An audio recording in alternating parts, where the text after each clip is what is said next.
go in there, just start stabbing him. As I'm stabbing him, other cadets jump in.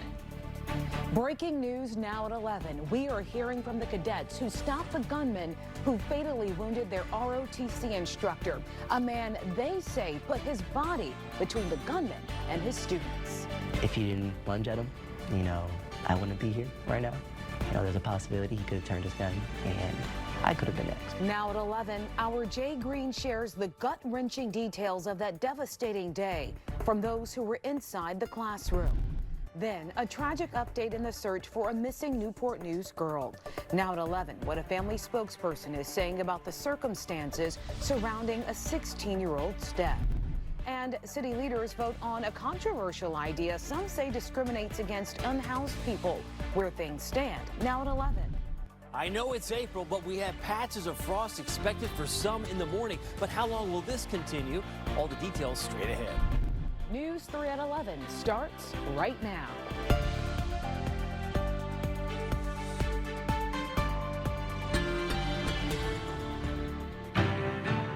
Our team of journalists tracking several breaking stories tonight, and we begin in Newport News. The fate of a missing Newport News teenager. Reporter Romello Stiles joins us from the peninsula tonight. Romello Stiles outside the Peninsula Islamic Center, where now mourning is turning into grief. Leaders here tell me that the teenager out of Newport News that was the center of a massive search has now been confirmed dead. That teen, 16-year-old Mara Barakzai. The Peninsula Islamic Community Center, on behalf of her family, confirms Mara's passing in a statement.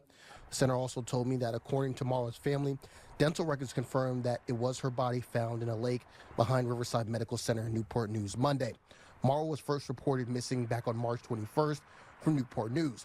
But the police say she was last seen getting off a school bus days earlier, asking to be dropped off at a different location. Police believe she ran away from home.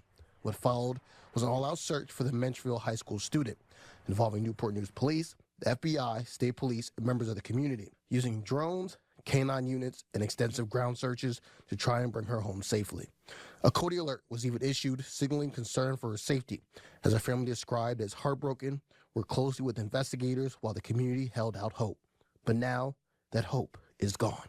We are grieving with the family, the whole community is grieving, but at the same time, we appreciate that the whole Islamic community, the Peninsula community, the Tidewater community has worked hard to help us find her and try to find closure. Leaders here tell me that they're asking for prayers for the family to end any speculation as they now try to put together funeral arrangements. There's still a lot of unanswered questions that are expected to be answered Thursday morning by the mayor and police chief. Reporting, Romello Stiles, WTKR News 3. He's a hero. He lunged at him, just wrestled with him, tried to save us. Colonel Shaw used the last of his strength to tackle that guy, and it gave us just enough time that we needed to be able to get on him, because he was able to set the example. Wow, for the first time, we are hearing from the ODU ROTC cadets who were inside the classroom when a gunman opened fire, killing their instructor, Lieutenant Colonel Brandon Shaw. In a video the Army ROTC shared on its YouTube page tonight, the cadets say Shaw's final act, lunging at the gunman, gave them the seconds they needed to stop the gunman from claiming more lives. News 3's Jay Green is joining us tonight to break down the gut-wrenching details that the student shared in this emotional video, Jay. Yeah, absolutely emotional, and even brought a tear to my eye as I'm sitting there listening to it. The cadets described the moment a gunman walked in, asked a question, then opened fire. But they also say what happened next wasn't panic, it was training. And they say their instructor, Lieutenant Colonel Brandon Shaw, was leading them, even in his final moments. March 12, 2026. It started like any other day at ODU. Army ROTC cadets inside Constant Hall finishing presentations when they say a stranger walked in asking a simple question. I was sitting in the front row, 2 seats away from the door, and he asked, is this the ROTC classroom? I said, I was like, yeah, like we're ROTC. I think Colonel Shaw was like nodding his head, yeah. I wasn't thinking about what that question really meant. Seconds later, that question turned into gunfire. He reached down into his waist belt. He pulled out his gun. It was a Glock 44 22 caliber. And shouted Allahu Akbar and began shooting initially at the direction of Lieutenant Colonel Shaw. My first thought was, is this a drill? Is this? So we just talked about force protection. Cadets hit the ground. I just immediately got underneath the desk. But Lieutenant Colonel Brandon Shaw didn't. His cadets say he lunged at the shooter. With my pocket knife, I open it, I run up, and as I'm running up, Colonel Shaw lunges at the guy and starts wrestling with him upright. That split-second decision gave students a chance to act. Cadet Louis Anchetta explains what happened next. They're fighting like this. He's shooting shots. I come up over here. He shoots one stray that way. He shoots another stray, and it hits me. It really didn't feel like it hit me. It felt like a graze. Even after being shot, Anchetta keeps fighting. After that, I'm like, I can keep on going. So Colonel Shaw finally turns him around. So then after that, I'm like, I'm ready. So I just go in there, just start stabbing him. As I'm stabbing him, other cadets jump in. Another student works to disarm the shooter. By the time I get there, there's already 3 to 4 cadets on the gunman, but they're like on the upper torso. So he still had his hand on the firearm and pointing straight up, like away from him. So when I got up, my priority was to secure it. So I grabbed it and pushed it in the direction of the wall.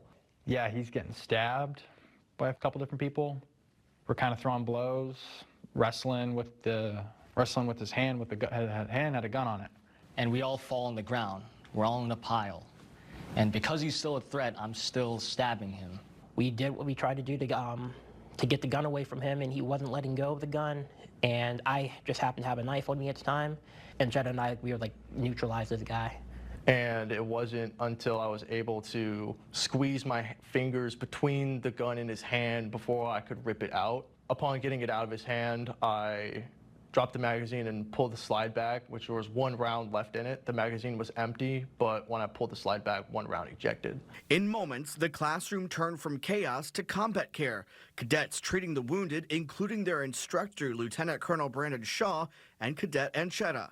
After we had disarmed the guy, the shooter, I'm just like a laser beam on Colonel Shaw. I was trying to like sweep for blood while he's standing up, and then kind of fell back into the wall and onto the ground. I like caught him on the way down, and I found a gunshot wound to the upper leg, like upper, I guess, right thigh. Somebody give me a belt. Somebody give me a belt right now. I handed my belt to Reinenberg so Reinenberg could get it high up on the over the gunshot wound. They put a chest seal on me, make sure I'm okay, and they put me in a stretcher. And then, yeah, the police took him. Get to the hospital, and then I just go into surgery. The ROTC students saying they did everything they were trained to do. And in those final moments, they say Lieutenant Colonel Shaw was still there, watching them. I also like take solace in the fact knowing that he was conscious and awake for all of that. So he got to see all the training that he and the rest of cadre had been giving us for the past years. He got to see us instantly do that in action. I gave Colonel Shaw over to paramedics alive and talking. Colonel Shaw used like the last of his strength to tackle that guy, and it gave us just enough time that we needed to be able to get on him, because he was able to set the example, and he closed the distance with the gunman, and we all followed in. To them, that's what makes him a hero. And one of the last things he told my mom when they met this summer was that he'd take care of me. He followed through on that word. The only reason we were able to do what we did in the end was because of him.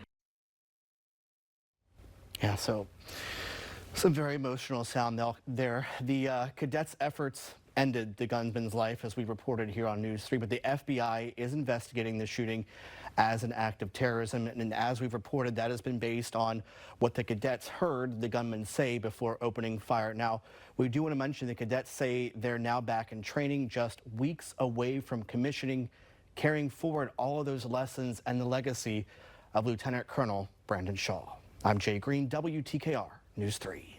Jay, I've got to thank you for your reporting on this, and it's It's just unimaginable what they're describing unfolded in the classroom. They train for these types of things on the battlefield one day, but it happened inside their classroom at ODU. And as you share so much of what they said, you also shared with us in the newsroom that one of the cadets received a huge honor for their bravery that day. Absolutely. We heard from Cadet Anchetta there, and he received a Purple Heart. There were some other awards that were given to the cadets that were in their room for the bravery and all that they did. You and I are sharing some tears right now. I just want to tell the viewers that because we're hearing a lot of this the first time, at the same time you all are hearing this. And exactly as you mentioned, Jessica, a lot of these cadets are in the classroom learning how to go to fight. They don't expect to fight on their own college campus. Wow, wow, the bravery that they exhibited, and Lieutenant Colonel Shaw putting his life on the line for his students. That is the act of a hero. Jay Green reporting for us tonight. Thank you, Jay. Absolutely. And you know, we have been covering everything since that fateful day on March 12th when the gunman opened fire inside that ODU classroom. You can see our complete coverage, including the entire 17-minute long video from the ROTC cadets. You can see that right now at WTKR.com.